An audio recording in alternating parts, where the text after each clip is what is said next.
What's going on, everyone? It's Sheena, aka Sheenapreneur, your favorite veteran. I have one of my other favorite veterans here, Mr. John Thomas. John Thomas. Look, so me and John Thomas have been living in the same city. He has been avoiding me for years and years and years. He's been avoiding me. I don't care what anybody says. She's a superstar. She's too busy. No, that is not accurate. But I'm so happy. I'm so happy to be in the building with him today because he has a lot of amazing nuggets to share, and he's gonna share just a little glimmer of that because it's hard to catch him. So we're gonna get a little bit of information about what he has done throughout his government contracting journeys, federal, local, and corporate and commercial. Yes. So please share what we talked about a little bit earlier. So John Thomas, I'm here in Atlanta, founder of VendorCall, on-demand property services platform that allows property managers to find amazing vetted vendors for any need for your building.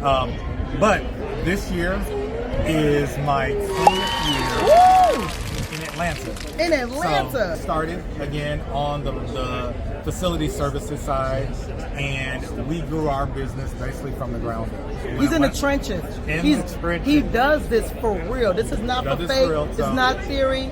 He really does it. Yeah. And I didn't know you were at 20 years. Yeah. That's a good amount of years. time. So I literally left Iraq when I didn't re-enlist. So I left Iraq 2 months later. I was here in Atlanta. I literally picked Atlanta out of a hat.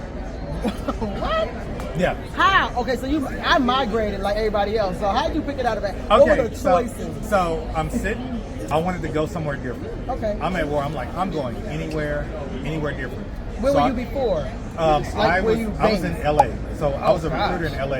Okay. When the war happened, they sent me to Fort Sill, Oklahoma, because I was field artillery, combat arms. I was in the trenches there as well. Gotcha. You were always in the trenches. I've been in the trenches. Okay, we don't want I that. literally put some names in a hat of all the places that I visited that I really liked, and I said, whatever I pull out, that's where I'm going.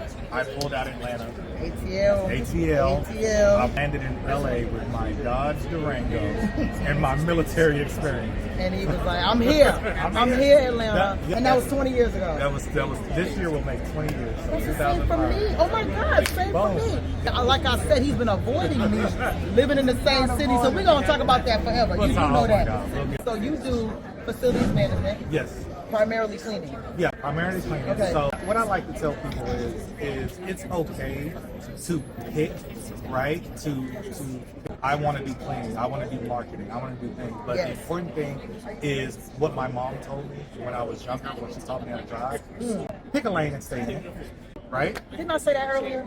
Yeah. Everybody tries to be 1,000 everything. things. Who's your customer? Everybody's my customer. What customer brings you the most value? Who do you enjoy doing work with? Right? And you go in that lane. And that's kind of how I found my success is I picked property management, apartment buildings, and I picked retail stores. I like dealing with them. I knew it. I could build a plan around it, right? While everybody else was like, I'll take whatever customer. I'm cleaning houses. I'm cleaning offices. I stuck to those. And that's why, and even for my business, I have been number one or number two kind of in our industry for the last 5 years. Talk your shit. Look, and I love that you said that because, you know, I do janitorial as well, and people pick like, okay, you can clean, like you said, houses, you can clean schools, you can clean office buildings, but you're like, you know what, these two things, it's my superpower. So it doesn't mean that you can, like, I just want to pick janitorial, but even more narrow. I want to pick these two things because that's what works for me. And like you said, you're able to make it repeatable because you're able to go to other property management companies and say, hey, guess what? We've already done this in these other locations. If you do some of everything, right? You can't really master, and you can't give that trust and confidence to the client that you're really focused on what they're doing. So for me, property management is what I do, right? And property managers know when I come in, right? When my GM comes in, if I say it's handled, it's handled, okay? When he's standing on business on that. Same way in your business, right? You build it, you document your process, so anybody should be able to pick up that book and do what needs to be done. And take off. It's all about, it's the same stuff. So we're gonna cut this a little bit short because it's a little windy out here. I know, and we have so much to talk about. So much to talk about. But I appreciate you so much and for sharing. He said one contract was $23,000. He ain't scrubbing shit. My client, if I have to scrub your toilet, it's gonna cost. It's gonna cost you a little bit more than that. It will be done right, mind you. It will be. You will have the cleanest toilet you've ever seen. It's gonna cost you though. Thank you so much for sharing. Thank you. Just a little glimmer of your story. So thank you. Until next time.